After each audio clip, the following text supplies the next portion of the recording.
The Bengals just did something almost no NFL team dares to do. They gave up a top 10 draft pick for Dexter Lawrence, one of the league's most dominant defensive tackles, but also coming off the worst statistical season of his career.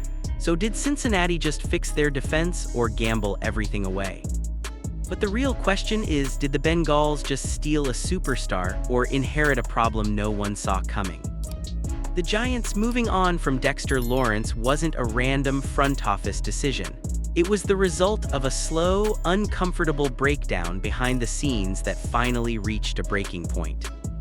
At first, it looked impossible. Lawrence had been the anchor of New York's defensive identity for years. A Pro Bowl-level interior force, someone who demanded double teams on nearly every snap and completely changed how offenses had to gameplan. But as contract talks started heating up, things quietly shifted.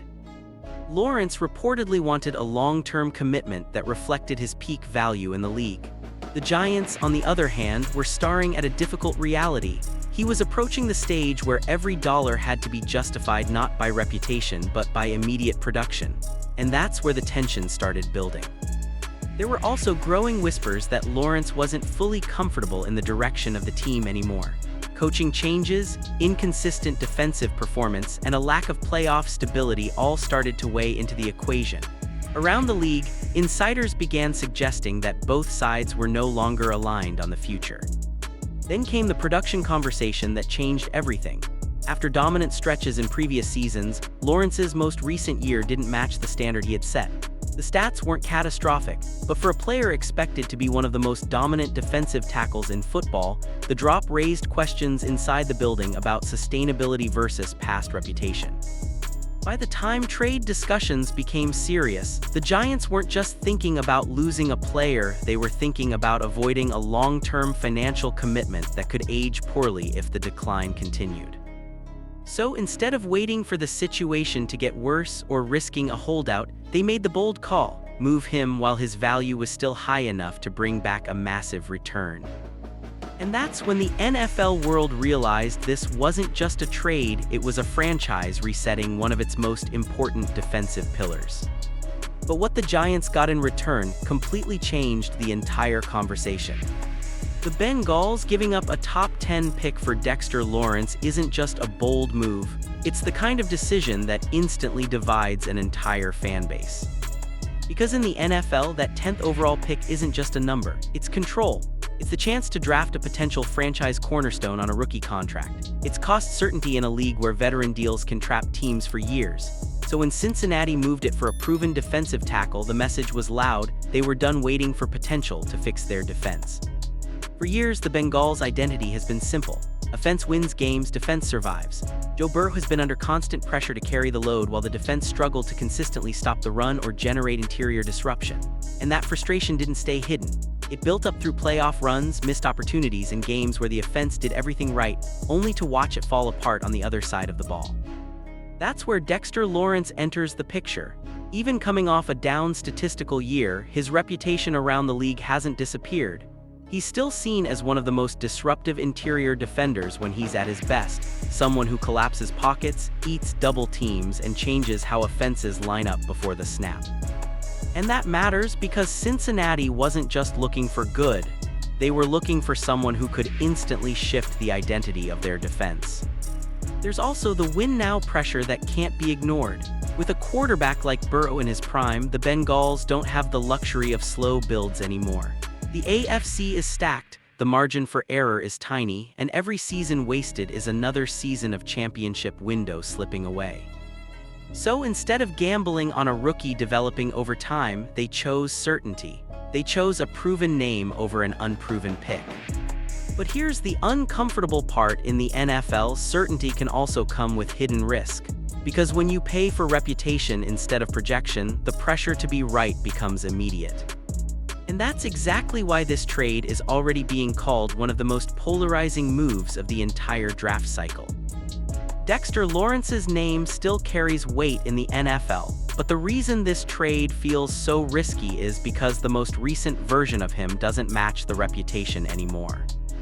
Because if you strip away the Pro Bowls, the highlight plays, and the past dominance, what the Bengals are really betting on is a bounce back from a player who just came off a confusing and underwhelming stretch. Last season was supposed to be another step forward in his prime. Instead, it turned into one of the quietest statistical years of his career. He finished with just half a sack across a full 17-game season. For a defensive tackle, sack totals don't tell the whole story, but when a player who was once considered a game wrecker suddenly disappears from the box score almost entirely, it naturally raises questions. It wasn't just the lack of sacks either. The overall disruption wasn't at the same level.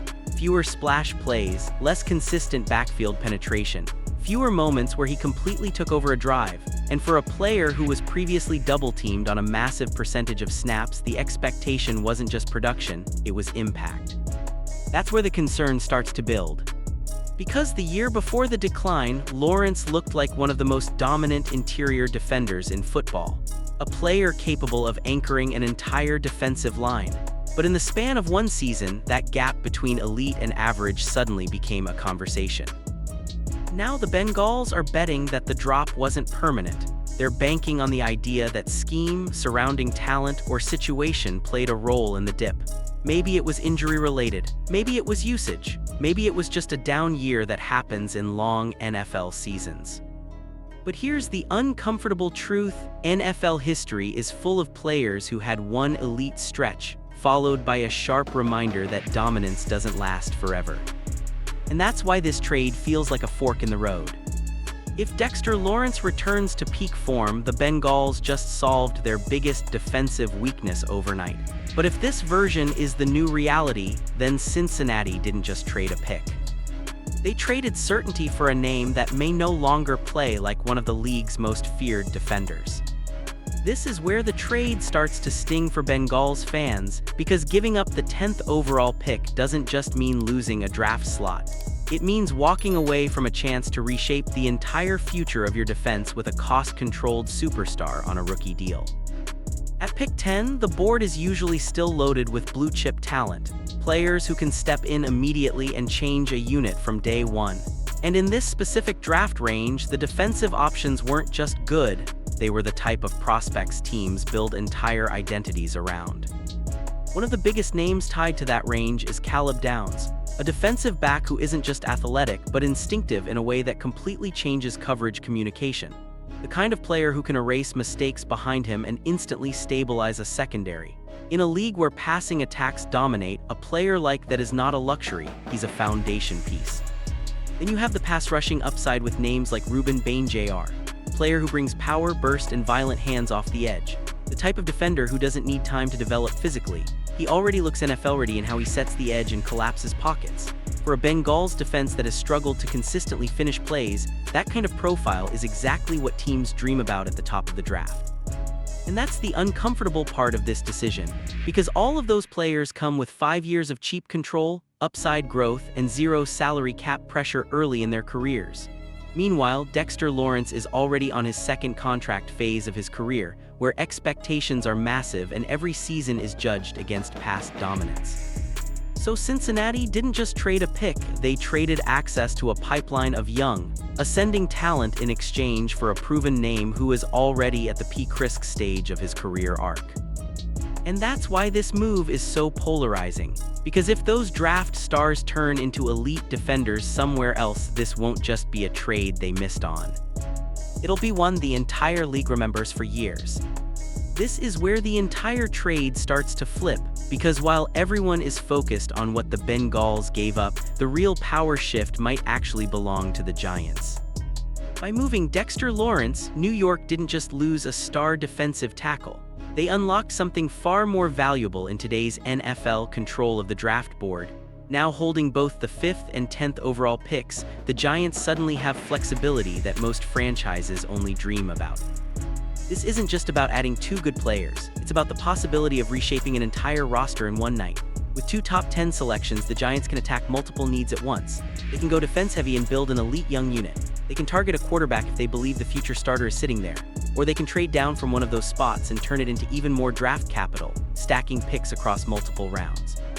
And in a draft class where elite talent is expected to go early, that kind of position becomes even more dangerous for every other team.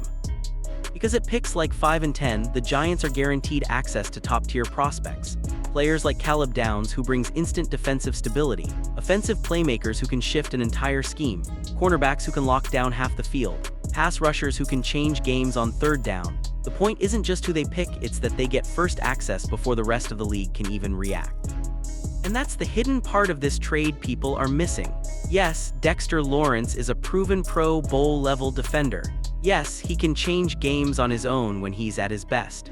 But the Giants just turned one elite asset into the chance to potentially land 2 future stars on rookie contracts. That matters in a league built on cap space and long-term planning. Because one superstar is valuable, but 2 foundational pieces on cost-controlled deals can reshape an entire franchise faster than any single veteran ever could. So while the Bengals are betting on certainty, the Giants are betting on control. And in the NFL, control of the draft board can sometimes be more powerful than control of the roster itself. This is the part of the trade where Bengals fans stop arguing about value and start asking a different question entirely: what if this actually works? Because underneath all the criticism, there's a reason Cincinnati made this move in the first place. It wasn't random. It wasn't a panic deal. It was a direct response to a defense that simply hasn't held up when it matters most. For years, the Bengals have been carried by Joe Burrow and the offense. Big playoff runs, explosive scoring drives, highlight moments, all of it built around one expectation: score enough to survive the defense. But internally, that balance has never felt stable. When the offense cools down even slightly, the entire team starts to wobble. That's where Dexter Lawrence comes in. Even coming off a down statistical season, he still brings something Cincinnati hasn't had consistently: interior dominance. A defensive tackle who can collapse the pocket from the middle changes everything for a defense. It forces quarterbacks off their spot. It shrinks throwing lanes. It makes edge rushers more effective without needing extra blitzes. And that's the gamble here, not just that he is good, but that he can become him again in a new environment. Some inside the league believe his previous season wasn't a permanent decline, but a combination of factors: scheme fit, usage, and overall team instability. In a new system with better complementary pieces around him, the argument is simple. You're not getting the bad version of Dexter Lawrence, you're getting the reset version. There's also the timing factor. He's still in a stage of his career where defensive tackles can rebound quickly if the situation improves. One strong season changes the entire narrative. One dominant stretch puts this trade in a completely different category. And that's why Bengals fans are split down the middle. Because on one hand, they see the risk, giving up a premium pick for a player coming off a quiet year. But on the other hand, they see the ceiling, a defense that finally stops being the weakness holding Burrow back. So the real question isn't what they gave up. It's whether Cincinnati just bet on the exact move that turns them from contenders into something more dangerous.